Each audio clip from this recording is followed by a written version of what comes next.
Queridos amigos, iniciamos nuestro programa Ñande Yarañe en el día de hoy. Y antes imploramos la presencia del Señor que abra nuestras mentes, nuestros corazones y entendamos su voluntad de nuestra vida. Rezamos en primer lugar por nuestros gobernantes, electos por el pueblo, por la gente, para responder a las necesidades de la comunidad. Rezamos por la honestidad, rezamos por el servicio y rezamos sobre todo por la generosidad. Y al mismo tiempo elevemos nuestras súplicas por cada una de nuestras familias en el día de hoy. Que el Señor Jesús bendiga nuestros hogares, a papá, a mamá, a los hijos. Y por último rezamos también por todos los agentes de pastoral que están al frente de evangelizar y hacer llegar la palabra de Dios en la construcción del reino de Dios. Iniciamos de esta manera en el día de hoy nuestro programa Ñande Yarañe. Este programa cuenta con el apoyo de la Fundación Santa Librada. Bienvenidos a Ñande Yarañe, un espacio de reflexión donde compartimos con el Padre Víctor Luis Cabañas sus conocimientos sobre el Antiguo y Nuevo Testamento.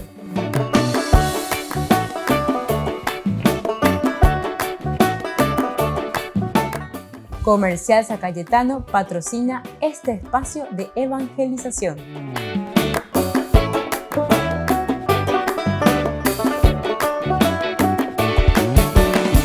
Queridos amigos, estamos iniciando nuestro programa Ñande Yarañe Antiguo Testamento y estamos reflexionando con el libro de Josué. Estamos en el capítulo 22, después de que se haya hecho la repartición de la tierra, ahora nos encontramos con este capítulo 22.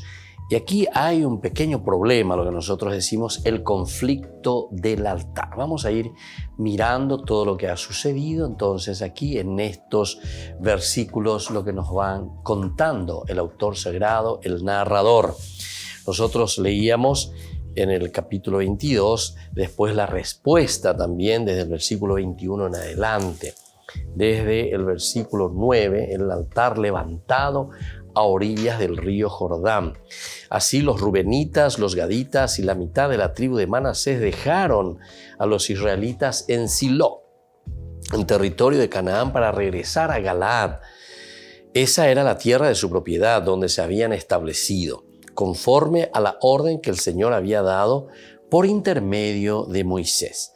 Pero al llegar a los distritos de Jordán que están en territorio de Canaán, los rubenitas, los gaditas y la mitad de la tribu de Manasés levantaron a orillas del Jordán un altar de aspecto imponente. Aquí está el problema, ¿verdad? Un altar. ¿Qué es lo que está sucediendo, verdad? Cuando los israelitas se enteraron de lo sucedido, dijeron: los rubenitas, los gaditas y la mitad de la tribu de Manasés han erigido ese altar frente al territorio de Canaán en los distritos del Jordán, más allá del territorio de los israelitas.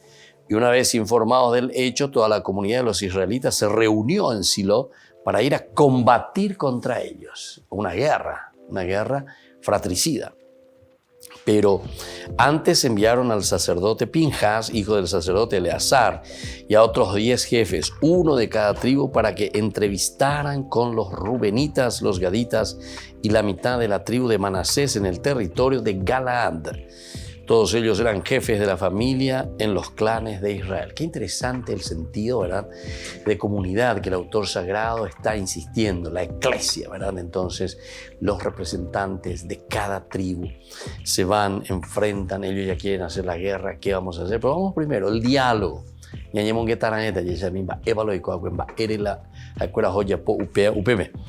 Cuando llegaron a Galaad, donde estaban los rubenitas, los gaditas y la mitad de la tribu de Manasés, les hablaron en estos términos: toda la comunidad del Señor dice lo siguiente: ¿cómo se explica esta infidelidad que ustedes han cometido contra el Dios de Israel al erigir un altar? Así ustedes hoy se han apartado del Señor y se han rebelado contra Él. No teníamos bastante con el delito de Peor, del que todavía no estamos purificados y por el cual se desencadenó aquella masacre contra la comunidad del Señor. Hoy ustedes se han apartado del Señor y si hoy se rebelan contra Él, mañana Él se irritará contra toda la comunidad de Israel.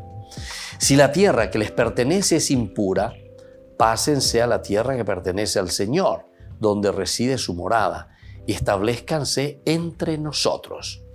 Pero no se rebelen contra Él, ni nos hagan cómplices de la rebeldía de ustedes, erigiendo un altar aparte del altar del Señor nuestro Dios. Cuando Acán, hijo de Seraj, cometió una infidelidad respecto del anatema, ¿acaso la ira del Señor no alcanzó a toda la comunidad de Israel? ¿No fue él solo el que murió por su delito? Entonces se dan cuenta, queridos hermanos, es muy interesante, ¿verdad? Entonces el retintín que nosotros estamos encontrando, de nuevo aquí estamos entrando de nuevo en el aspecto de la teología, en el aspecto de la preocupación de la comunidad.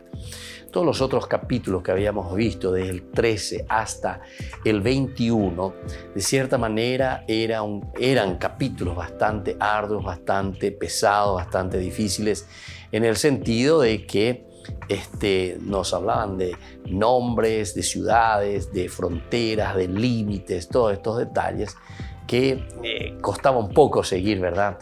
De una forma muy atenta a todo lo que nos pone el texto bíblico. Pero decíamos, ahí la teología era justamente demostrar y decir lo que Dios nos ha prometido. Aquí están los límites, o sea, dejarlo bien por escrito. Y estas son las ciudades, aquí están, o sea, señalarlo, mostrarlo, decirlo. Anila ya ente lleva.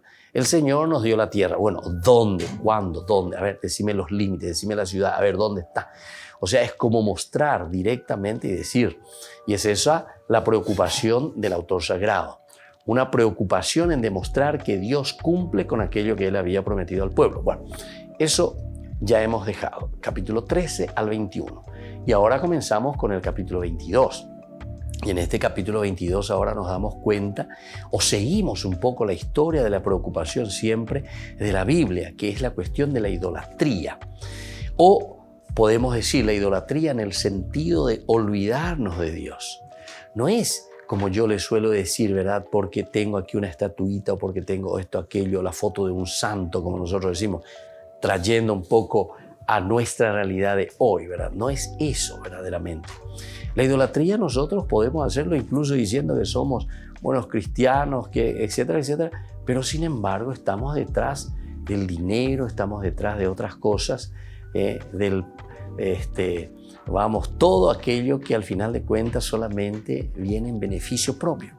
Esa es la verdadera idolatría, cuando nos olvidamos de Dios y también nos olvidamos de nuestros hermanos. Recuerden que la corrupción, esa por ejemplo es una idolatría, es una forma, pero así, no hace falta ni preguntarse mucho, ¿verdad? ¿Por qué es una idolatría eso? Y porque justamente estamos ofendiendo a Dios, pero ofendiendo a Dios en el hermano.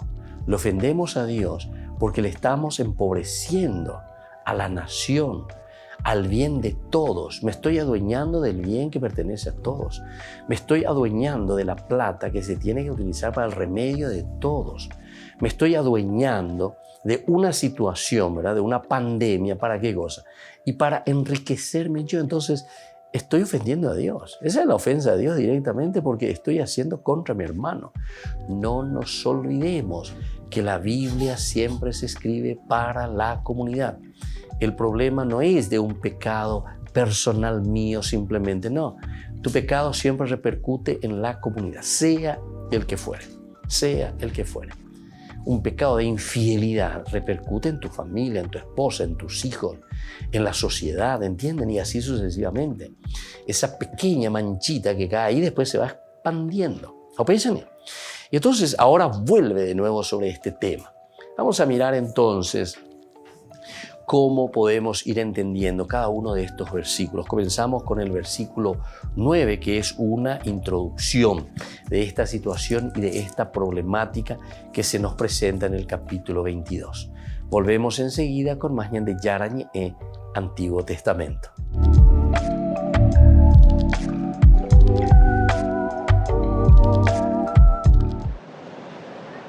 Como todos los domingos, el Papa rezó el Ángelus desde la ventana de su estudio en la Plaza de San Pedro. Esta semana recordó el atentado en la mezquita chiita de Kandahar, en Afganistán, que provocó al menos 62 fallecidos, pero también el asesinato de 5 personas en Noruega y el asesinato del diputado David Amesh en el Reino Unido. Esprimo la mia vicinanza ai familiari delle vittime. Vi prego, per favore, di abbandonare la via della violenza, che è sempre perdente, che è una sconfitta per tutti. Ricordiamoci che violenza genera violenza. El Papa recordó también que esta semana niños de todo el mundo participan en la iniciativa Un Rosario por la Paz y les dio las gracias. Oggi la Fondazione Aiuto alla Chiesa che Soffre dà appuntamento a parrocchie, scuole e famiglie con l'iniziativa per l'unità e la pace. 1 milione di bambini recita il rosario. Incoraggio questa campagna di preghiera che quest'anno in modo particolare si affida all'intercessione di San Giuseppe. Grazie a tutti i bambini e le bambine que participan. En su catequesis, el Papa explicó el Evangelio del domingo, en el que 2 apóstoles piden a Jesús que les permita mandar sobre los demás. Quante volte noi cristiani, che dovremmo essere i servitori, cerchiamo di arrampicarci, di andare avanti. Sempre però abbiamo bisogno di verificare le vere intenzioni del cuore, di chiederci perché porto avanti questo lavoro, questa responsabilità, per offrire un servizio oppure per essere notato, lodato e ricevere complimenti? La clave, dijo el Papa, es preocuparse de las necesidades de los demás, especialmente ahora tras la pandemia. Francisco pidió estar atentos y disponibles para ayudar a quienes estén en apuros. Este impresionante modelo de Lego del Estado de la Ciudad del Vaticano es obra de Rocco Batlier, artista que vive en Chicago. La mayoría de sus proyectos son encargos para museos y exposiciones, pero en 2020, con la pandemia, se propuso reconstruir un país entero con piezas de Lego. Me sentí muy inspirado para hacer el Vaticano porque estuve allí en 2019. Solo estuve mediodía de los 2 que estuve en Roma, pero lo que me inspiró fueron los miles de años de historia, no solo en su arquitectura, sino también en las obras de arte de sus museos. El proyecto le llevó unas 800 horas divididas en 6 meses. Solo en el proceso de diseño digital tardó 500. En esta primera fase, Rocco Batlier se basó sobre todo en fotografías de Google Earth y Google Street View para asegurarse de que las dimensiones de la pieza fueran lo más exactas posibles. Incluso acertó con la altura. La plaza de San Pedro es probablemente la parte más baja del país, pero luego vas hasta los bastiones a lo largo del muro que rodea la ciudad y hay un aumento bastante significativo de la altura. Solo por el hecho de que el nombre de Vaticano tiene su origen en la colina que estaba allí, tienes que captar toda esa topografía. Para construir la cúpula de la Basílica de San Pedro, Rocco Batlier tuvo que juntar 16 colas de dinosaurio de color azul. Fue un enorme reto encontrar las piezas adecuadas para recrear con precisión todas las estructuras arquitectónicas. Los 2 únicos límites que me impongo son el uso de piezas de Lego auténticas y la escala de mis obras. Tienen siempre una escala de 1/650. Esto y el uso de piezas de Lego ya existentes me obliga a tomar decisiones muy creativas. La pieza de la Ciudad del Vaticano acaba de terminar su gira por Estados Unidos, pero volverá a salir a la calle en 2022. Es de un valor incalculable para la colección de Rocco Batlier de rascacielos, monumentos famosos e incluso su maqueta de la Jerusalén del siglo I.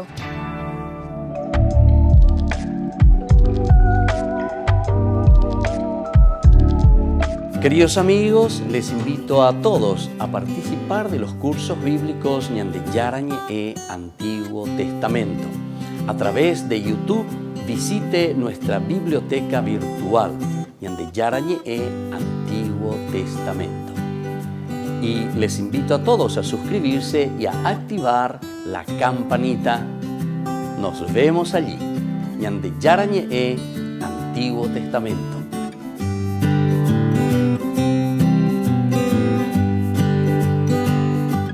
Niños, les invito a participar de nuestra catequesis de todos los días, Aprendiendo con Jesús. Desde las 18 horas nos encontramos por YouTube.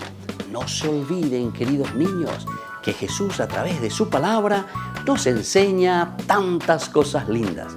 Y ustedes no se olviden de suscribirse y de activar la campanita. Nos vemos allí, queridos niños, Aprendiendo con Jesús.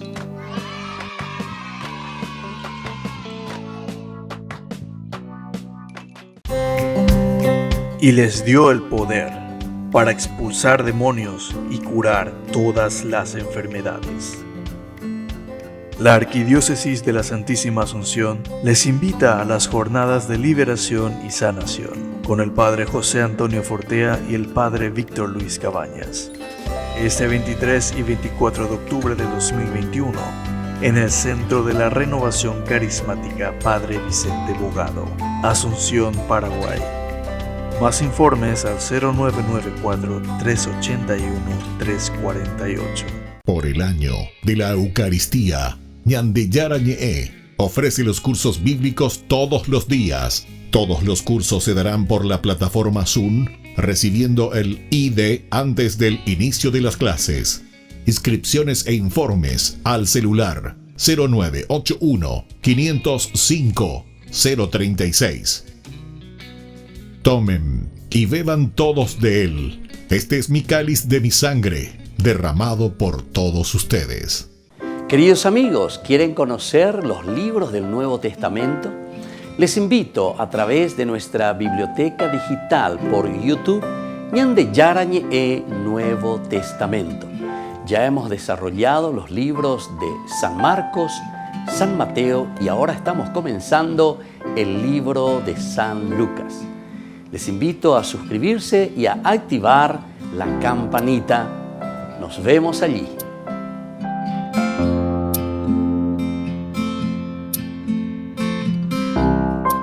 Ñande Yarañe ofrece el curso modular básico para la plataforma Zoom con un programa académico especial por el mes de octubre.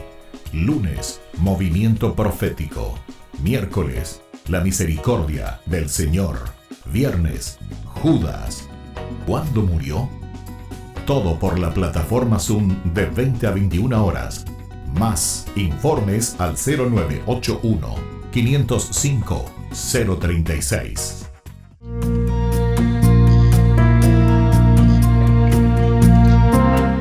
La virtud teologal de la esperanza.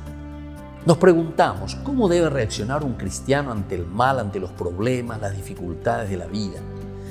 Hay quienes caen en el desaliento y piensan que no hay nada que hacer, que todo es inútil. Hay otros, sin embargo, que dicen que nuestra esperanza es ingenuidad, es idealismo. Hay otros que dicen que la esperanza es algo egoísta. ¿Por qué no es propio de un cristiano el desaliento y la desesperación? ¿Es verdad? ¿Dios actúa en nuestras vidas? ¿Cuál debe ser la mayor aspiración de un cristiano?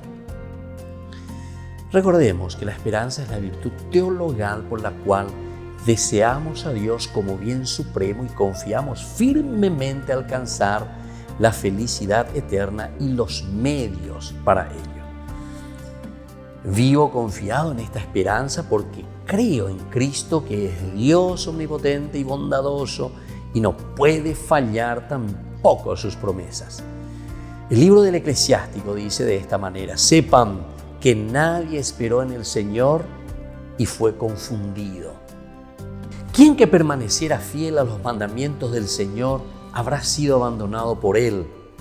¿O quién que le hubiera invocado habrá sido despreciado por el Señor? Porque el Señor tiene piedad y misericordia, nos dice la palabra de Dios. ¿Cuáles son los efectos de la virtud de la esperanza? Pone en nuestros corazones el deseo del cielo, el de la posesión de Dios, deshaciéndonos de todos los bienes terrenales. Hace también eficaces nuestras peticiones, nos da el ánimo y la constancia en la lucha, asegurándonos el triunfo.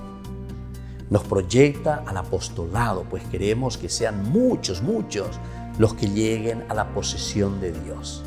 Pero tiene también sus obstáculos, la presunción, esperar de Dios el cielo y las gracias necesarias para llegar a Él sin poner por nuestra parte los medios necesarios. También el desaliento y la desesperación.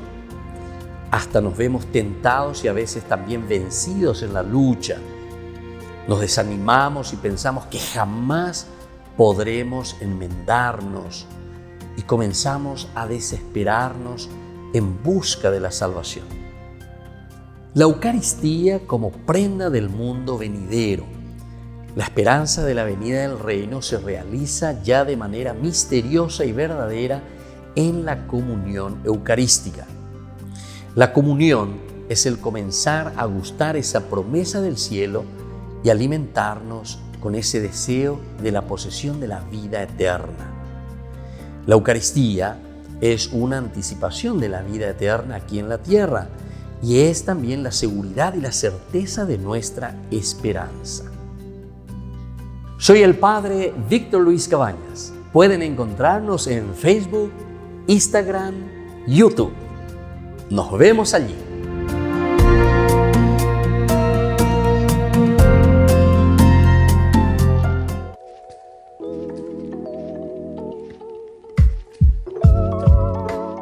Queridos amigos, seguimos con Ñande Yarañe Antiguo Testamento y estamos viendo la teología de Josué. Y ahora vamos a ver esta introducción, decíamos, que es el versículo 9 del capítulo 22. Así los rubenitas, dice, los gaditas y la mitad de la tribu de Manasés dejaron a los israelitas en Silo, en territorio de Canaán, para regresar a Galaad. Esta era la tierra de su propiedad, donde se habían establecido conforme a la orden que el Señor había dado por intermedio de Moisés. ¿Qué es lo que esto está queriéndonos explicar? Este versículo que tenemos aquí, el versículo 9, ofrece diversos datos de interés. Sitúa todo lo anterior en Silo. Ahora nos encontramos entonces cerca, ¿verdad?, de Silo, del templo, relacionando la despedida de Josué con lo narrado en los capítulos que encontramos en el capítulo 18:1.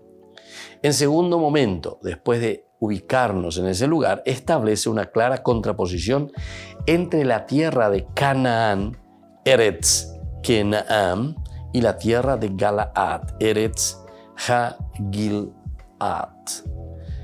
Tercero, pero en opinión del narrador, esta contraposición es meramente geográfica, no religiosa, porque Rubén, Gad y Manasés han recibido Galaad por orden del Señor a través de Moisés, ¿verdad? Al pi Adonai beyat Moshe. Entonces, por boca del Señor en manos de Moisés. Esto entonces, ¿cómo ha recibido, verdad? A través, por orden del Señor, al pi, ¿verdad?, del Señor a través de Moisés. Por mano, beyad, Moshe, por la mano a través de Moisés. Ahora, este último dato, olvidado generalmente por los comentaristas, da a todo lo que sigue un inevitable carácter irónico. Aquí encontramos una ironía de malentendidos continuos y de afirmaciones ampulosas gratuitas. En realidad, desmantela el gran montaje pseudo-teológico de los versículos siguientes y deja bastante en ridículo a los israelitas de Cisjordania, sin excluir a Finés. En este sentido, puede considerarse un añadido posterior y no tenerse en cuenta a la hora de entender el relato primitivo, como hace el estudioso Hoblin, por ejemplo, ¿verdad? Pero es uno de esos añadidos que cambia por completo el sentido del relato. La tierra de Galaad aparece como territorio de rubenitas, gaditas y manaseitas. Se entiende, pues, en sentido amplio, desde el Arnón al sur hasta Bashán en el norte. En la práctica equivale entonces a la Transjordania. Quienes interpretan tierra de Galaad en sentido reducido indican que allí solo vivieron las tribus de Rubén y Gad, no la mitad de Manasés. Como por otra parte, a la media tribu de Manasés no se la menciona en los versículos siguientes, ¿verdad? 25, 32, 33 y 34, piensan que la tradición primitiva del altar solo hacía referencias a los rubenitas y a los gaditas. Ahora, en favor de la teoría, puede aducirse que en el libro de los Números, en el capítulo 32, quienes piden a Moisés quedarse a vivir en Transjordania son los de Rubén y de Gad. La media tribu de Manasés no interviene en ningún momento y solo se la menciona en número 32-33, en un claro añadido. Entonces, después aparece esta tribu, ¿verdad?, de medio Manasés. Es interesante, ¿verdad?, entonces, que veamos cómo se va interpretando después de agregar también, porque estos agregados o añadidos siempre después hacen que cambie un poco el contenido, ¿verdad?, o dirijan hacia otra dirección todo lo que uno está reflexionando y sin ese añadido, ¿verdad? Siempre es así en todo texto cuando añadimos algo. Ahora en el versículo 10 está la construcción del altar. Aquí nos dice, pero al llegar a los distritos del Jordán, que están en territorio de Canaán, los rubenitas, los gaditas y la mitad de la tribu de Manasés levantaron a orillas del Jordán un altar de aspecto imponente. Te pone luego el aspecto imponente que levantan ellos. Ahora, el narrador interrumpe la vuelta a la tierra con un episodio que ocurre en la región del Jordán. Gelilot Hayarden. Gelilot Hayarden. La tierra del Jordán, la región del Jordán. El término Gelilot, región, zona, lo encontramos referido a Filistea también, a la región frente a la cuesta de la sangre y al Jordán. En Ezequiel 48:7 también se habla en singular de la región oriental, Hagelilot Hakat Moná. Por consiguiente, el término es tremendamente ambiguo y no permite saber dónde se sitúa el acontecimiento. Para ir desde Silot a Galaad, lo lógico sería dirigirse un poco hacia el norte y bajar al Jordán por el Wadi el Fará. Bueno, eso es entonces como se nos presenta aquí en este texto. Hay algunos autores que piensan que debemos cambiar Gelilot, ¿verdad?, por Gilgal. Ahí está entonces, una interpretación. De este modo, el texto referiría el enfrentamiento entre dos grandes santuarios, Silo y Gilgal, en favor, en este caso, de Gilgal, ¿verdad? La idea no parece aceptable, el hecho de cambiar, ¿verdad? Gelilot, región, o Gilgal, que sería entonces ese lugar, ese santuario. Pero al narrador no le interesa el lugar exacto. Argumento en contra de quienes defienden la historicidad del episodio, aunque solo sea en parte. ¿Se dan cuenta entonces? Aquí para el autor sagrado no le interesa tanto el lugar, porque aquí está hablando más bien de un sentido entonces teológico, y eso es lo que nos quiere transmitir. Lo que subraya es que el altar fue construido en tierra de Canaán, es decir, en Cisjordania. El versículo 10 no transmite dudas en ese sentido. Y esto es interesante. Entonces, aquí está la preocupación, entonces, de lo que el autor sagrado nos quiere decir. ¿Por qué se construye ese altar aquí, en la Cisjordania, en tierra de Canaán? Volvemos enseguida con más Ñande Yarañe en Antiguo Testamento.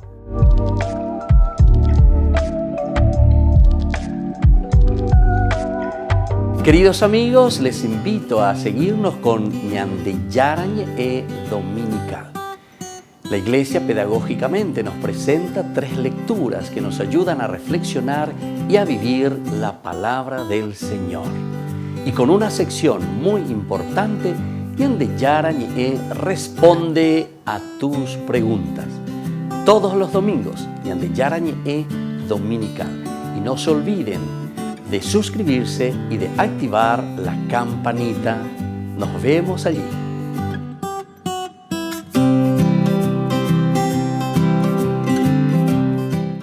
Les invito a participar de nuestro programa Jóvenes para los Jóvenes en Familia. Nos encontramos todos los domingos a las 15 horas por YouTube.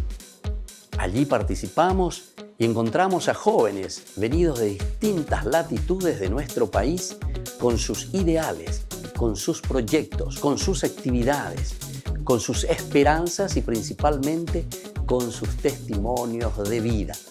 Les invito a acompañarnos todos los domingos por YouTube, Jóvenes para los Jóvenes en Familia.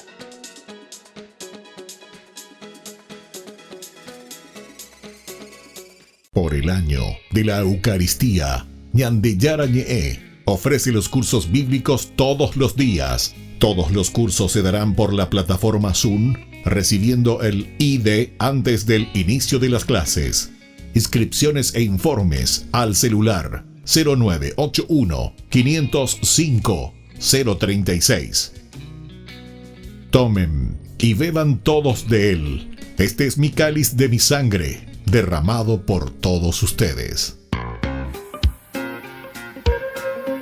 En la ciudad de Luque, la economía se llama Supermercado San Cayetano. Compruebe sus precios bajos en productos cárnicos de primera calidad.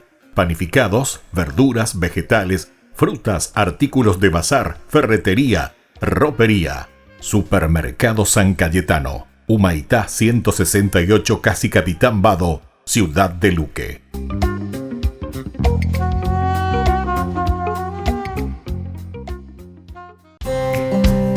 Y les dio el poder para expulsar demonios y curar todas las enfermedades. La Arquidiócesis de la Santísima Asunción les invita a las jornadas de liberación y sanación con el Padre José Antonio Fortea y el Padre Víctor Luis Cabañas. Este 23 y 24 de octubre de 2021, en el Centro de la Renovación Carismática Padre Vicente Bogado, Asunción, Paraguay. Más informes al 0994-381-348. Ayúdanos a sostener este espacio de evangelización.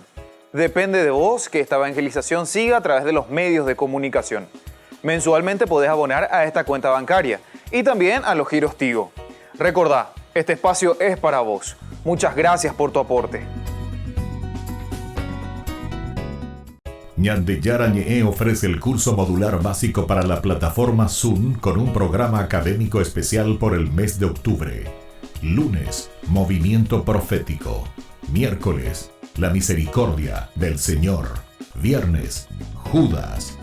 ¿Cuándo murió? Todo por la plataforma Zoom de 20 a 21 horas. Más informes al 0981 505 036. Queridos amigos, les invito a participar de la Santa Eucaristía todos los días a las 6:30 de la mañana. Nos unimos en oración, presentamos nuestra acción de gracias y también nuestras peticiones al Señor, rezando por todas las intenciones del mundo, las intenciones de nuestras familias y también por nuestras intenciones personales. Ñande Yara Ñe'e les ofrece la Santa Eucaristía todos los días.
Queridos amigos, seguimos con Ñande Yarañe Antiguo Testamento y estamos reflexionando desde el libro de Josué.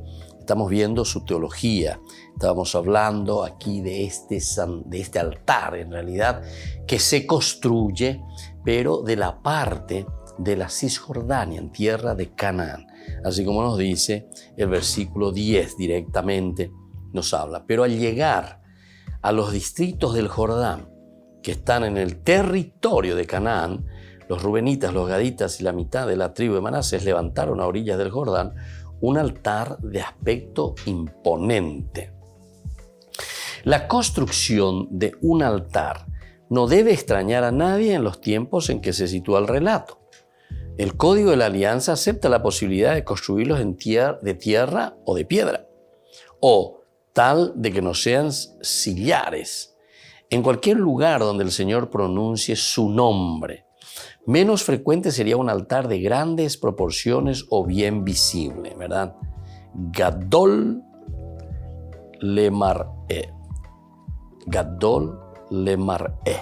Entonces sería esto. Pero vamos a mirar un poco desde el capítulo 22, el capítulo del libro del Éxodo, lo que nosotros encontramos en el capítulo 20, Éxodo 20, 24, ¿verdad? 20, desde el 24, cuando nos habla del altar. El altar, el Señor dijo a Moisés, di a los israelitas, ustedes han visto que yo les hablé desde el cielo. No se fabriquen dioses de plata o de oro para ponerlos a mi lado. Me harás, dice, un altar de tierra y sobre él ofrecerás tus holocaustos y tus sacrificios de comunión, tus ovejas y tus bueyes. Vendré y te bendeciré en cualquier lugar donde yo haga que se recuerde mi nombre. Si me edificas un altar de piedra, no lo harás con piedras talladas, porque al trabajarlas con el hierro, las profanarás. Tampoco subirás por gradas a mi altar para que no se vea tu desnudez. Bueno, en fin. Esto es lo que nos dice Éxodo 20, o sea, te dice que puede construir altares, ¿verdad? ¿Y por qué aquí estamos todos enojados? Porque se construyen estos altares. La tradición bíblica menciona a muchos constructores también de altares. Por ejemplo, Noé. Noé construye un altar, apenas sale, ¿verdad?, del diluvio. Nosotros en el capítulo 8, justamente después del diluvio universal, lo primero que hace Noé es sacrificar, ¿verdad?, ofrecer al Señor. El 8:20, cómo se nos presenta, salida del arca. Luego Noé, dice, levantó un altar al Señor.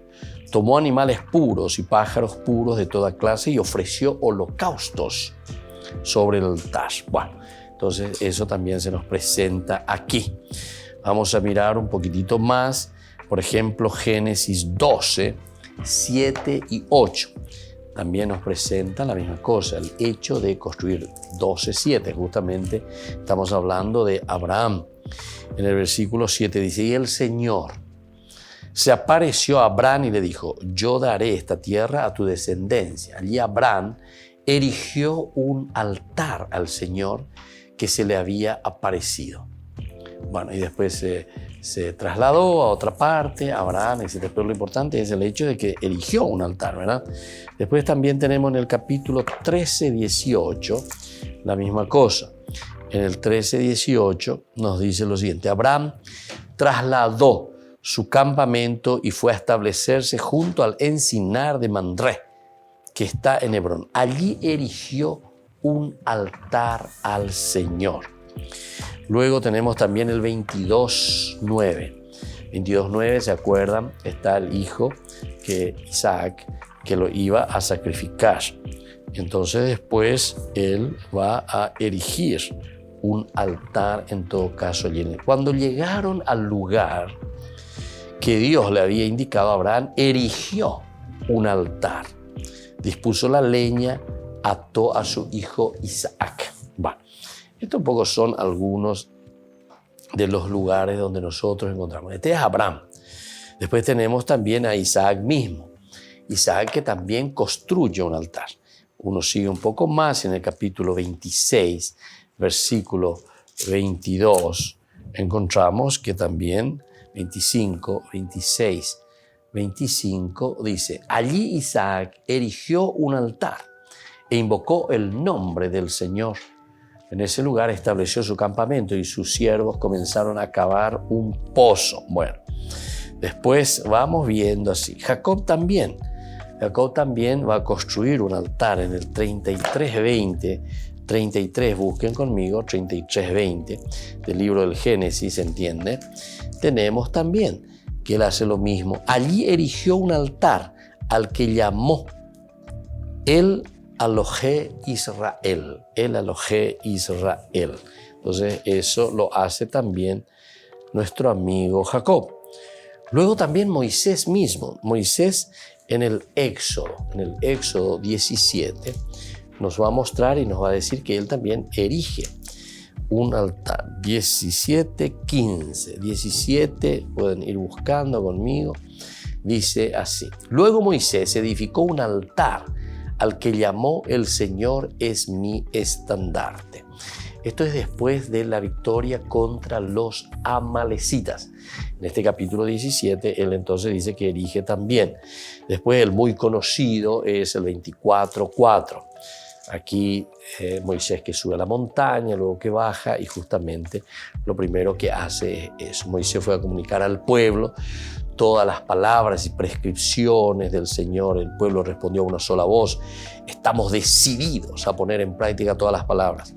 Moisés consignó por escrito las palabras del Señor y a la mañana siguiente, bien temprano, levantó un altar al pie del monte y erigió 12 piedras en representación de las 12 tribus de Israel. O sea que tenemos también la edificación, la construcción de un altar. También Josué, ese ya estamos leyendo nosotros, ¿verdad? En el libro de Josué 8:30, nosotros leemos que también en el 8:30 se edifica un altar y nos dice de esta manera, dice así, entonces Josué, dice, erigió un altar al Señor, el Dios de Israel, en el monte Ebal. Esto es después de la victoria, ¿verdad?, de los israelitas, de las batallas que les costó bastante, ¿verdad? Ahí edificó también Josué. Muy bien, volvemos enseguida con más Ñande Yarañe Antiguo Testamento.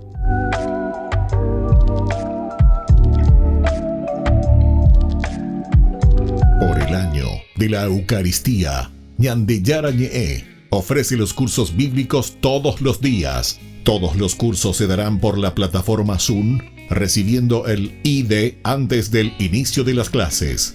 Inscripciones e informes al celular 0981 505 036. Tomen y beban todos de él. Este es mi cáliz de mi sangre, derramado por todos ustedes. En la ciudad de Luque, la economía se llama Supermercado San Cayetano. Compruebe sus precios bajos en productos cárnicos de primera calidad. Panificados, verduras, vegetales, frutas, artículos de bazar, ferretería, ropería. Supermercado San Cayetano, Humaitá 168, Casi Capitán Vado, ciudad de Luque.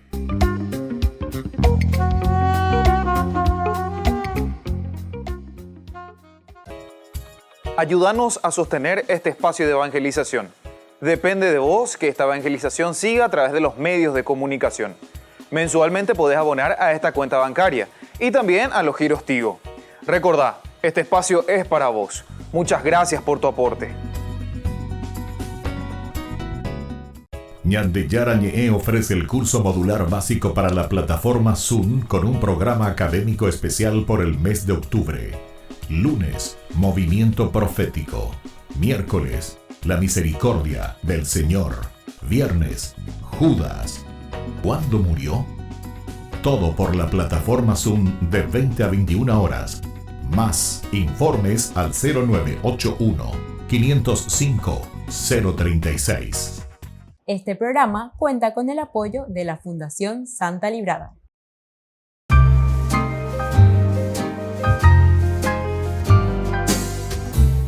Hablemos sobre el dinero. ¿Realmente necesitamos dinero nosotros? Ciertamente que todos necesitamos dinero para cubrir los gastos diarios, todo lo que conlleva nuestra vida, todo lo que conlleva nuestra rutina. Pero, ¿cómo vemos esas necesidades en relación con nosotros, con las personas y también con aquellos que necesitan? ¿Qué tanto nos preocupamos también nosotros por adquirir dinero en el día a día? Si nos preocupamos más por el dinero que por el gozo de vivir incluso. Porque algunos consiguen mucho dinero, pero después están más preocupados en acumular, en guardarlos, pero al final de cuentas tampoco lo ponen al servicio ni de su propia vida ni de la comunidad. Ahora nos preguntamos, ¿Jesús está en contra del dinero? Para Jesús, en realidad, el dinero es un ídolo peligroso, pues cuando uno le da culto, ahí está el problema, y acapara a la persona y no la suelta, ¿verdad? Nos tiene atados. Entonces, cuando el dinero pretende dar respuestas también a la vida que solamente Dios puede dar, ciertamente que nosotros estamos rindiendo culto al dinero. Ahora nos preguntamos, ¿es mala la ambición de acumular, de tener dinero? Y bueno, primero tenemos que hacernos algunas preguntas que son preguntas retóricas que nos irán dando la respuesta. Primero tenemos que preguntarnos lo siguiente: ¿cuál es el fin último de lo que estamos nosotros ambicionando? Si nos damos cuenta que eso que estamos ambicionando es egoísta, si se hace daño a otras personas cuando estamos adquiriendo ese dinero, o si estamos ambicionando simplemente para impresionar a otros, definitivamente que yo soy, ¿verdad?, la persona que consigo, yo soy la persona que trabajo, entonces esa ambición puede ser peligrosa. Pero sin embargo, existe una ambición buena cuando nosotros encontramos los buenos fines de cómo utilizar las riquezas de la naturaleza, de todo lo que el Señor nos da. Y en este sentido, el dinero siempre tiene el sentido positivo para hacer crear y crecer a la comunidad. Entonces nosotros tenemos que pedir siempre a Dios verdaderamente que imponga su voluntad sobre nuestras ambiciones. Y ustedes se darán cuenta que siempre ese dinero rendirá mucho más, porque está en función de la propia comunidad. Soy el Padre Víctor Luis Cabañas. Síganos en Facebook, Instagram y en YouTube. Nos vemos ahí.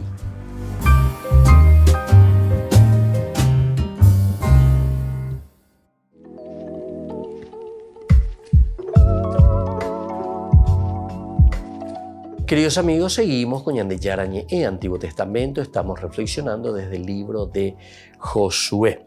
Estamos con esta cuestión de la construcción de altares, porque aquí tenemos un conflicto, ¿verdad? El conflicto del altar. Cómo es que justamente esta tribu, Rubén, Gad y la mitad de Manasés, erigen, ¿verdad? Ellos se están despidiendo, ya se van, se les agradece, hicieron todo, y mientras van de camino erigen un altar, pero un altar verdaderamente desproporcionado, por lo que se ve imponente, dice, ¿verdad?, en el versículo 10. Pero al llegar a los distritos del Jordán que están en el territorio de Canaán, los rubenitas, los gaditas y la mitad de la tribu de Manasés levantaron a orillas del Jordán un altar de aspecto imponente. Ahí está. Bueno, esto también vemos, Gedeón también construye un altar, Samuel también construye un altar, Saúl también construye un altar, David también construye un altar, Salomón también construye un altar, Jeroboam también construye, Elías, el sacerdote Urías por orden del rey Acaz. Aunque siempre se trata de individuos concretos, hay un caso en el que lo construye todo el pueblo construye el altar. Estamos en Jueces, vamos a mirar un poco Jueces, que va a ser justamente el libro que estudiaremos próximamente. Jueces capítulo 21. Ahí tenemos la construcción del altar, pero que lo hace todo el pueblo. En el versículo 4 dice así, cuando se construye. Al día siguiente el pueblo se levantó de madrugada, erigieron allí un altar y ofrecieron holocaustos y sacrificios de comunión. Esta es la compasión de los israelitas por la tribu de Benjamín. Es la guerra fratricida aquí. Ya estudiaremos posteriormente el siguiente libro, después de Josué, el libro de los jueces. Ya llegaremos también. Y aquí hay, pero es el pueblo. Este es el caso. Hay un caso, ¿verdad?, en el que construye el altar, es todo el pueblo, todo el pueblo. Casi siempre es un poco personalizado. Ahora, estos altares se encuentran en los sitios más distintos de la geografía de Israel. Pero todos ellos, si prescindimos de lo que construye Moisés en el desierto, se encuentran al oeste del Jordán, al oeste del Jordán. Es curioso que Jacob ofrece un sacrificio en Galaad. Jacob en Galaad ofrece un sacrificio. Vamos a mirar un poco Génesis 31, ¿verdad? Génesis 31 nos está demostrando y nos está diciendo, en el versículo 31, capítulo 31, 54, dice lo siguiente. Luego, Jacob ofreció un sacrificio sobre la montaña e invitó a sus hermanos a participar en el banquete. Ellos comieron y pasaron la noche en la montaña. Entonces, Jacob, que presta un juramento por el temor de Isaac. Por el temor de Isaac. Bueno, todo esto es muy interesante lo que nosotros estamos viendo aquí, ¿verdad? Estamos en el libro de Josué, estamos en este capítulo 22, pero aquí estamos hablando del conflicto sobre el altar, a pesar de que estamos viendo que por todas partes se construyen altares en forma individual, en forma incluso de grupo, de nación. Aquí incluso Jacob decíamos que construye un altar y ofrece holocausto en Galaad, y aquí estábamos haciendo cuestión sobre Galaad, cómo es Galaad, pero no construye previamente un altar, ni siquiera después de su lucha con el ser misterioso, ¿verdad? Él pelea ahí. A pesar de que reconoce haber visto a Dios cara a cara, construye en Transjordania un altar. Aquí podría estar una clave del relato posterior. Entonces, tal vez esta es la clave, ¿verdad?, del relato posterior. Bueno, pero vamos a ir siguiendo la línea de esto y vamos a procurar entender lo que nos quiere decir el autor sagrado con esto del construir el altar. ¿Y por qué tanto conflicto? Porque tantas veces se ha construido. ¿Pero será que es porque se construye de la parte de la Cisjordania? Bueno. Ahora, en el 11, versículo 11, es cuando llega la noticia de que cuando los israelitas se enteraron de lo sucedido, dijeron, los rubenitas, los gaditas y la mitad de la tribu de Manasés han erigido ese altar frente al territorio de Canaán. Ahora dice frente al territorio. En los distritos del Jordán, más allá del territorio de los israelitas. Esto va un poco en contraposición, ¿verdad?, de lo que nosotros dijimos. La mitad de Manasés, en el 9, dejaron a los israelitas en el sitio en el territorio de Canaán para regresar a Galaad. Esta era la tierra de su propiedad donde se habían establecido con forro. Pero al llegar a los distritos del Jordán, que están en territorio de Canaán, te dice bien aquí. Los rubenitas y los gaditas de la tribu levantaron a orillas del Jordán un altar de aspecto imponente. Después vamos a seguir un poquitito más y ellos dicen, han erigido ese altar frente al territorio de Canaán, en los distritos del Jordán. Y ellos ya están diciendo que está del otro lado, ¿verdad? Entonces llega la noticia. Bueno, si el narrador insiste en que el altar se construyó en tierra de Canaán en el versículo 10, con lo cual la conducta de las tribus de Transjordania no tiene nada de objetable porque hizo en la tierra de Canaán. La noticia que llega a los israelitas dice todo lo contrario. Ha sido construido al otro lado del Jordán. esto entonces ya aquí hay algo que sucedió, ¿verdad? Como decimos nosotros, teléfono cortado. O la chismerío, o ahí la chismerío, ahí va ahí, entonces la chismerío, chicos, ahí yo. Nos encontramos ante un caso parecido también en el segundo libro de Samuel, capítulo 13, donde el lector sabe que Absalón solo ha matado a Amnón. Pero la noticia que le llega a David es: Absalón ha matado a todos los hijos del rey y no queda ninguno, imagínense. Entonces ese también hay algunas cositas aquí que nos están mostrando. Esta ironía del relato de la noticia que deforma los hechos ha pasado desapercibida para los comentaristas, que se empeñan en compaginar ambos datos, aunque el mul resulta ambiguo y podría significar frente a la tierra de Canaán o en la tierra de Canaán. Entonces el Eber obliga a decantarse por el otro lado de los israelitas, de acuerdo con el claro sentido que tiene el libro del Deuteronomio en el capítulo 30, al otro lado del mar. La noticia que llega a los de Cisjordania es que han construido un altar al otro lado del Jordán, cosa que nadie había hecho hasta entonces ni se hará. ¿Será que este argumento usado por los de la Cisjordania? Es una pregunta. Bueno, seguiremos reflexionando sobre este tema tan interesante. Por el día de hoy vamos concluyendo, queridos amigos. Volveremos y seguiremos sobre este capítulo que nos presenta hoy, el conflicto del altar. Y que la bendición de Dios descienda sobre ustedes, el Padre y el Hijo y el Espíritu Santo. Amén. Y hasta la próxima con más de Yarañe Antiguo Testamento. Este programa cuenta con el apoyo de la Fundación Santa Librada. Con esto concluimos nuestro programa Ñande Yarañe con el Padre Víctor Luis Cabañas. Les invitamos a todos a seguirnos todos los días por los medios de comunicación y también en nuestras redes sociales, Facebook, Instagram, YouTube. Que Dios los bendiga y proteja.